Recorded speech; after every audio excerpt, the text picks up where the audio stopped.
ei kuoleta. Hermo on tasapainoinen +2 ja se on hieno asia. Se hallitsee koira hermoillaan asiat.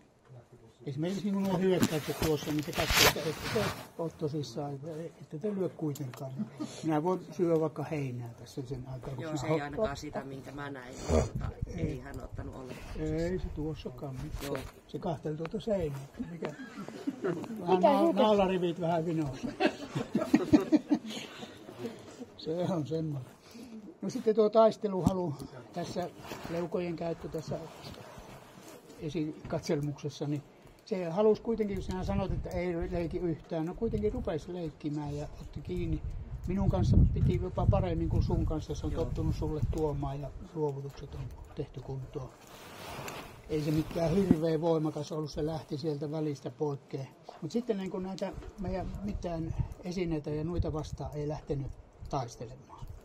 Eli se vähän jää puutteelliseksi ja silleen, että eihän se nyt tuossakaan, niin ei sitä nyt oikein saanut kunnolla kiinni siihen, mutta on kohtuullisen pieni. Eli se on kohtuullisen alapuolella sanallisesti sama arvoinen. Aivan jees. Puolustushalu.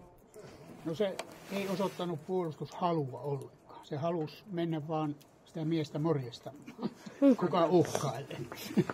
Se sanoi, että kyllä minä olen rauhaa rakastava niin kuin Putin, että tuun palaamaan. Se on kyllä se on Miikka. Se on ainoa Miikka, mitä on.